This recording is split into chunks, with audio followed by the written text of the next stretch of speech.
박웅현이라고 하는 사람이 쓴 여덟 단어라는 책에서 책에 보면 죽음을 기억하라는 의미의 이 메멘토 모리라고 하는 단어와 함께 그림 하나를 소개합니다. 여러분 그림 여기 앞에 보시면 혹시 그림 잘 보이시나요? 잘 안 보이시나요? 네. 아드리안 반 위흐레흐트라고 하는 사람이 1643년에 그린 그림입니다. 네, 이제 보이시나요? 네, 네, 이 그림입니다. 이 그림을 보면 이제 여기 해골이 있고 또 요 뒤에 모래시계도 있고 또 여기도 시계가 있고요. 네, 이런 그림인데요. 이 그림 짧은 생의 덧없음과 변화를 주제로 하는 이런 그림을 바니타스화라고 합니다. 바니타스는 모든 정물화에 공통으로 담긴 메시지로서 전도서에 쓰인 바니타스 바니타툼 옴니아 바니타스, 이게 무슨 얘기냐면 헛되고 모든 것이 헛되도다라고 하는 라틴어의 첫 단어를 따온 것에서 이 이름이 붙여졌습니다. 네, 이 아드리안 반 위흐레흐트 이 그림에서 보면 그림 아래쪽에 보면 회중시계가 있고 해골 뒤쪽에 보면 숨겨진 모래시계가 있는데 이것은 다가오는 죽음을 상징하여 그린 그림이라고 해요. 그리고 꽃병에 화려한 꽃 중에 시들어가는 몇 송이의 이 꽃들, 인간의 젊음이 유해하다고 하는 것을 표현했다고 합니다. 그리고 해골은 필연적인 죽음을 나타내는 그림이라 그래요. 담뱃대는 여기 보면 담뱃대가 이렇게 있는데, 네, 담뱃대가 있는데 이 담뱃대는 연기처럼 사라지는 영광의 무상함을 나타내는, 네. 그래서 이 어느 순간부터 이 유럽의 그림, 중세 그림들이 이 메멘토 모리를 이제 기억하고 죽음을 기억하라 하는 의미로 이러한 그림들을 이제 표현을 하기 시작했다고 해요. 그래서 이렇게 이 그림 안에 그런 우리 인생의 유한함들, 우리 인생이 유한하다고 하는 것을 담아내서 보여주고 있습니다. 그림을 통해서 좀 그런 게 느껴지시나요? 이렇듯 우리는 굉장히 유한한 존재입니다. 그래서 우리는 죽음을 기억해야 합니다. 그래서 또 한편으로는 오늘을 소중히 여겨야 하는 이유가 거기에 있습니다. 우리는 이번 주 계속 아침 묵상하면서 야고보서를 묵상했는데요. 야고보서 아침 묵상을 하면서 인간의 유한함 그리고 무한하시고 영원하신 하나님에 대한 내용들을 함께 우리가 묵상했습니다. 우리 인생에 우리가 알아야 할 중요한 것은 하나님이 어떤 분이신가 그리고 우리가 누구인가 하는 것이죠. 우리 인생은 유한하고 모든 것의 주인 되신 하나님께서 마지막에 셈하시는 날을 우리는 생각해야 합니다. 하나님은 시작하시고 끝내시는 하나님이신 것을 우리가 기억해야 된다는 말씀을 함께 묵상했습니다. 네. 그래서 오늘 우리는 영원하신 하나님, 우리 인생의 주인 되신 하나님을 바라보고 주님의 뜻을 따라 사는 인생이 되어야 하는 것을 우리가 야고보서를 이번 주 묵상하면서 계속 묵상했습니다. 오늘 본문도 우리의 시선이 어디로 향하게 하냐면 이 영원하신 하나님께로 향하게 합니다. 이제 로마 교회를 향한 편지가 끝을 맺습니다. 바울은 이 편지의 마지막 문장들을 하나님을 위해서 남겨둡니다. 이 마지막 부분들을 보면 다시 1장부터 이 복음에 관한 내용들에서 떠올리게 하는 그러한 내용들도 발견됩니다. 복음은 무엇이고 복음은 어떤 일을 하는가 하는 것이죠. 로마 교회의 성도들도 이 마지막 부분을 읽으면서 1장을 떠올리면서 복음에 관하여 다시 복음에 관하여 생각하기를 그렇게 바랬을 것입니다. 그리고 이 편지를 쓰는 자신과 같이 하나님께 영광을 돌리게 되기를 바랬습니다. 하나님께 영광이 세세무궁하도록 있을지어다. 아멘. 이러한 영광을 함께 돌리기를 기대했던 것입니다. 우리 가운데 복음의 은혜를 베푸신 하나님은 영광을 받으시기에 합당하신 분이십니다. 찬송과 영광을 받으시기에 합당하신 하나님을 로마서를 끝내면서 오늘 우리 본문은 우리에게 보여주고 있는 것입니다. 찬송을 받으시기에 영광을 받으시기에 합당하신 하나님, 이 로마서를 끝내면서 우리에게 보여주는 그 하나님의 모습 구체적으로 어떤 것일까요? 25절, 26절 제가 읽겠습니다. 나의 복음과 예수 그리스도를 전파함은 영세전부터 감추어졌다가 이제는 나타나신 바 되었으며 영원하신 하나님의 명을 따라 선지자들의 글로 말미암아 모든 민족이 믿어 순종하게 하시려고 알게 하신 바 그 신비의 계시를 따라 된 것이니 이 복음으로 너희를 능히 견고하게 하실. 하나님을 어떻게 소개하고 있냐면 영원하신 하나님, 영원하신 하나님을 지금 보여주고 있어요. 바울은 자신이 복음이신 그리스도를 전파하는 것은 영세전부터 하나님께서 세상을 창조하시기 전부터 감추어졌다가 이제는 나타나신 바 되었고 영원하신 하나님의 명을 따라서 그 신비의 계시, 그 복음을 따라서 그 복음이 전해지도록 하셨다고 설명하고 있습니다.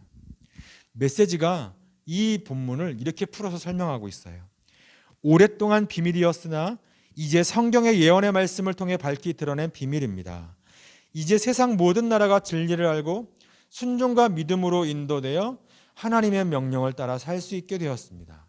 이 모든 것은 처음부터 끝까지 모두 하나님이 주도하신 일입니다.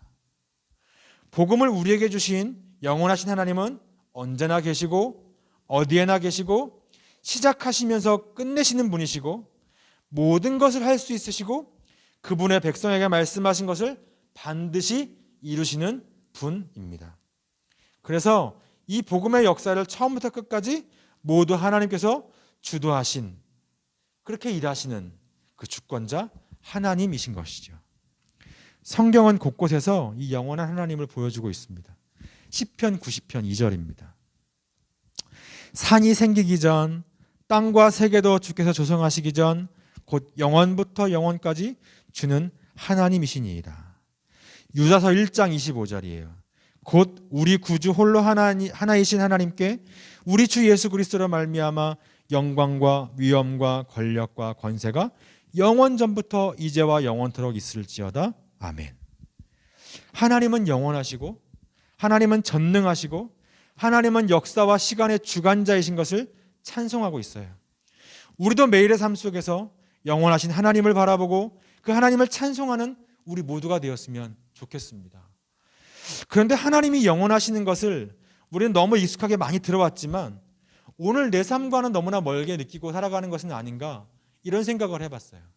하나님 영원하신 하나님이신 거 내가 알지. 근데 오늘 내 삶과는 그게 너무나 멀게 느껴지는 거예요. 그러나 우리 그리스도인들은 영원하신 하나님께서 우리의 하나님 되심을 기억하고 바라보아야 합니다. 왜 그럴까요? 이것이 오늘을 살아가는 힘이 되기 때문입니다. 요한계시록에도 보면 영원하시고 전능하신 하나님이 잘 나타나 있습니다. 계시록 1장 8절 제가 읽겠습니다. 주 하나님이 이르시되 나는 알파와 오메가라. 이제도 있고 전에도 있었고 장차 올 자요 전능한 자라 하시더라. 주후 AD 64년에 로마에서 대화재가 일어납니다. 그리고 네로가 박해를 합니다. 여러분 혹시 그 사도 바울에 관한 영화 한 2년 전인가요 나왔던 영화가 있는데 혹시 기회가 되시면 한번 보시면 좋겠습니다. 거기에 그 바울의 일생을 얘기하면서 이 네로의 박해 시대가 잠깐 나오거든요. 네로의 박해가 일어납니다. 이때 그리스도인에 대한 아주 체계적인 박해가 있었어요. 인간에 대한 모든 고문들을 아주 그리스도인들에게 쏟아부어서 행했던 그런 시기예요. 그래도 네로의 박해는 이 로마라고 하는 지역의 도시에 국한되었기 때문에 아마 그래도 이 그리스도인들이 피할 수 있었을지 모르겠어요. 그런데 그 후에 AD 90년부터 93년까지 도미티안이 황제가 되고 나서 박해가 있었습니다. 네로의 박해의 경험을 살려서 거기에 새로운 고문들을 추가하여서 더욱 아주 악하게 박해를 하던 그러한 시기였습니다. 이 시기 AD 95년경으로 보는데 이때 요한계시록이 쓰여졌습니다. AD 81년에 로마의 황제가 바뀌면서 도미티안이 황제에 즉위합니다. 도미티안이 처음에는 황제가 되고 나서 그가 힘이 없어서 모든 것을 장악하지 못했어요. 근데 그때 당시에 경제 상황이 굉장히 안 좋았어요. 이 경제 상황이 안 좋은 것을 이 극복하기 위해서 무엇을 했냐면 경제를 살리기 위해서 그가 가장 많이 시도했던 것들이 있는데 뭐냐면 그 로마의 신들의 도움을 구하는 거였어요. 로마는 다신 국가거든요. 이 도미티안이 로마의 신들을 복권시키는 것을 이 일을 통해서 자신의 정치적인 야욕을 이루려고 했어요. 그런데 이 시도가 그리스도인들이 중심이 된 그룹들에 의해서 실패하게 됩니다. 시간이 한참 지나고 도미티안에게 힘이 생기고 모든 것을 장악하게 되었을 때 그가 이전부터 하려고 했던 정책들을 다시 일으키게 됩니다. 그리스 로마의 신들을 재건하는 거예요. 이들이 살아나야 로마 경제가 살아날 수 있다, 이렇게 주장하면서 지금 이 일들을 진행하는 거예요.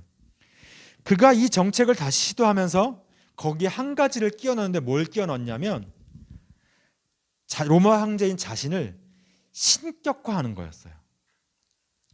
이전까지의 칭호는 황제였는데 황제는 사람을 가르치는 칭호잖아요.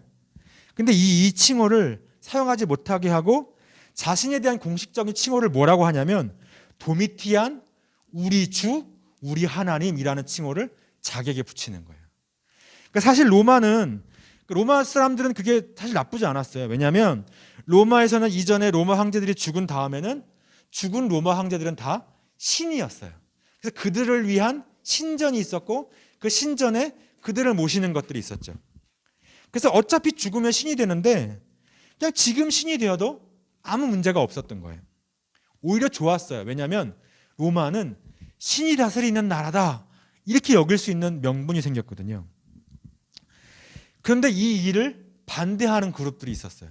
누구였겠어요, 여러분? 그리스도인들이에요. 우리 주, 우리 하나님이라고 하는 칭호는 우리 주님께만 붙일 수 있는 건데, 근데 지금 도미티안이 자기를 신으로 승격하면서 도미티안, 우리 주, 우리 하나님이라고 하는 칭호를 사용하게 만든 것이죠. 도미티안에게 이러한 우리 주, 우리 하나님이라고 하는 이 칭호를 쓸 수가 없었기 때문에 그리스도인들은 그것을 반대했어요.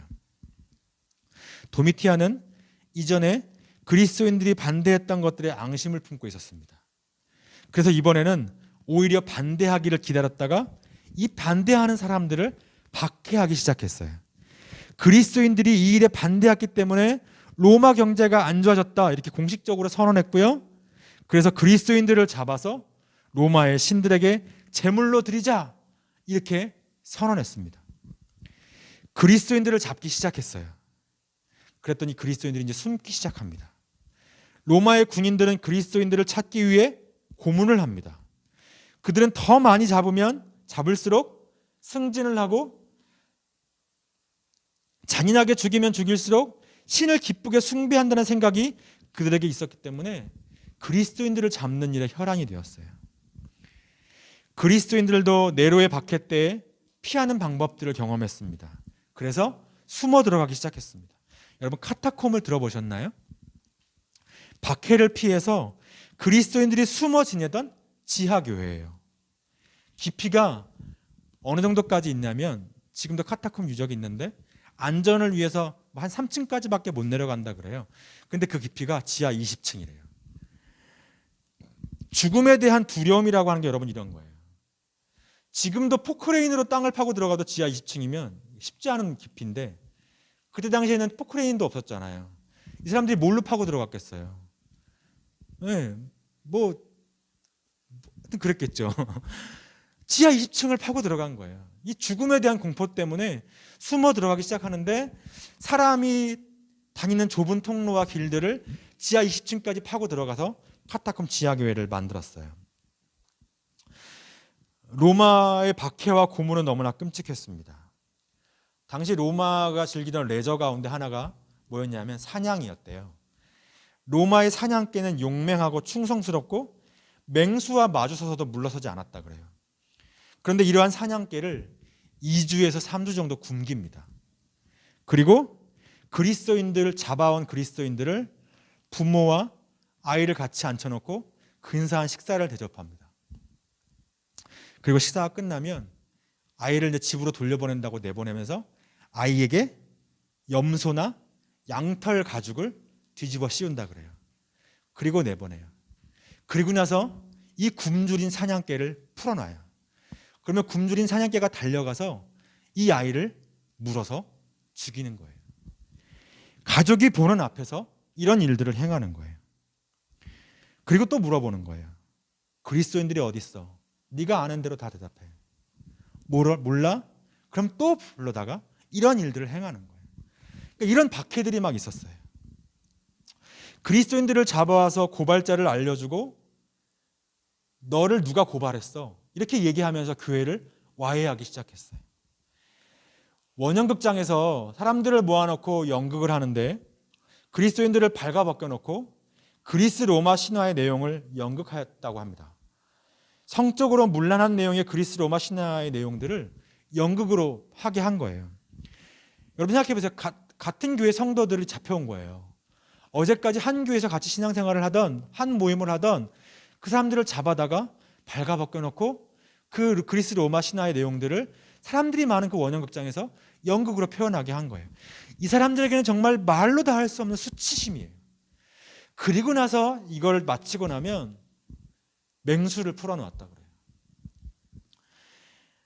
로마로 들어가는 큰 길의 초입에 이 잡혀온 그리스도인들을 매달아서 횃불로 쐈대요.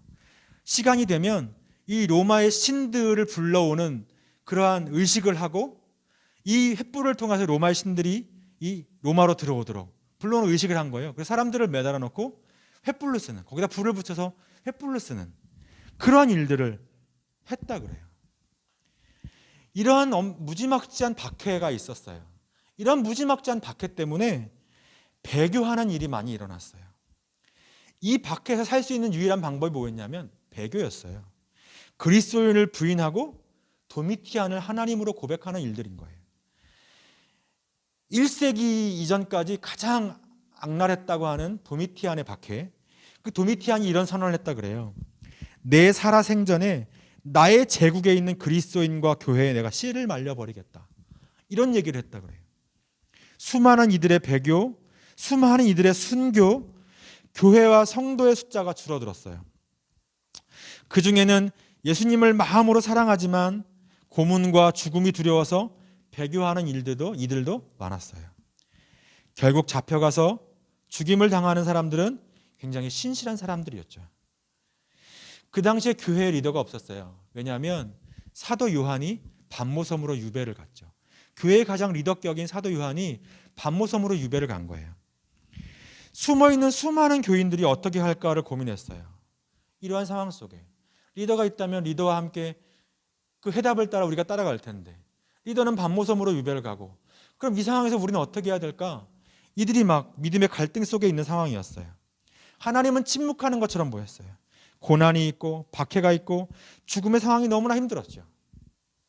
근데 이러한 성도들을 향해서 예수님이 말씀하신 거예요. 그게 요한계시록입니다. 요한계시록 1장 4절부터 8절까지는 하나님이 어떤 분이신지를 너무나 잘 설명하고 있습니다.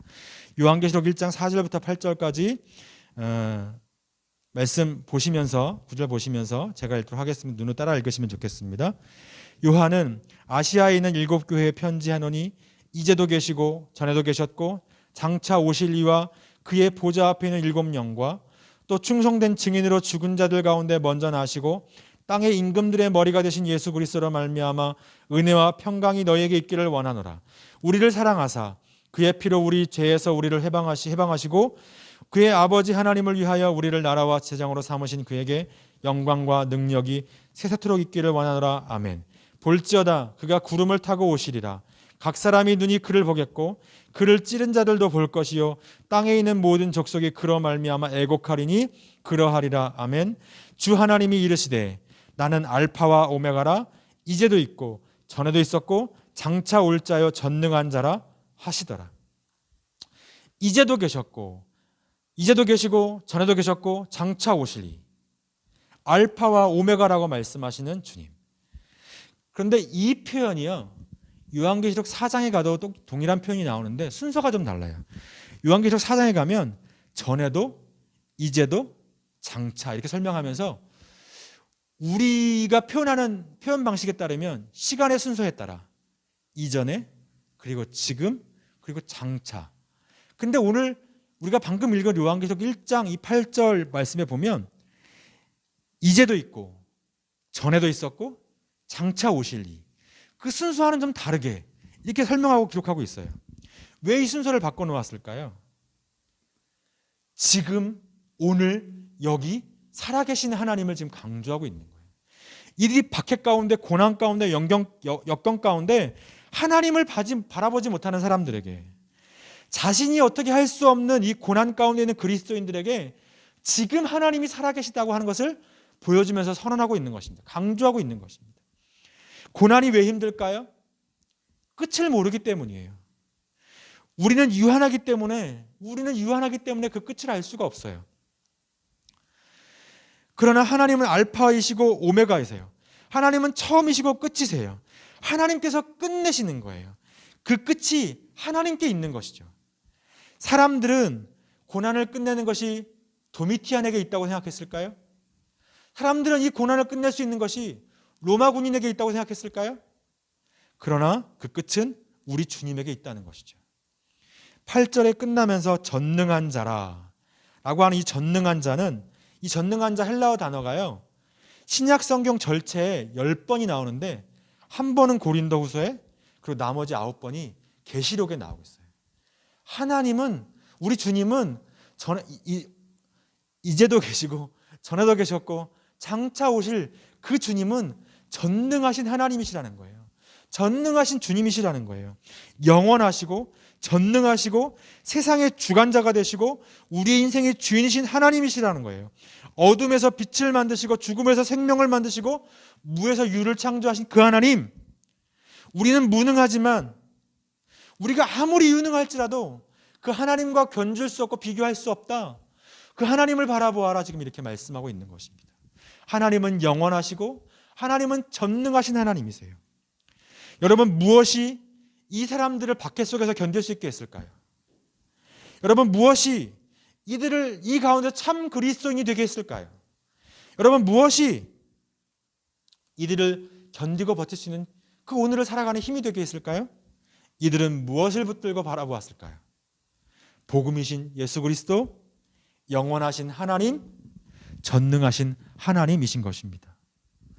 여러분, 오늘 우리도 영원하신 하나님, 그 전능하신 하나님, 복음이신 우리 주님을 바라보게 되기를 소망합니다. 우리에게도 세상의 주관자이신 하나님이 오늘 우리가 살아갈 힘이 되시는 거예요. 오늘 우리도 마찬가지예요. 여러분, 오늘 우리가 사는 세상이 로마 같아요. 너무나 많은 것들이 자신을 신으로 모시라고 우리를 유혹하고 우리에게 힘을 가해요. 요즘 젊은 사람들 사이에서 교회 다니는 게 굉장히 부정적으로 여겨진다는 이야기를 들었어요. 사람들이 가지고 있는 교회에 대한 인식이 좋지 않은 그런 시대를 살고 있어요. 그 안에서 내가 한 사람의 그리스도인으로 살아가는 그 믿음을 고백하며 사는 삶이 참 어렵고 힘든 시대를 우리가 살아가고 있죠. 또 그것뿐만 아니라 우리 개인적으로 살펴봐도 그래요. 어려움이 참 많아요. 안 그래도 먹고 사는 게 힘든데 코로나를 만나서 더 어려운 시기를 보내고 있는지 모르겠습니다. 가정 경제가 어려워요. 우리 젊은이들 결혼해야 되는데 사람을 만나는 것도 힘들고, 사람을 만나면 결혼을 하는 일도 참 힘듭니다.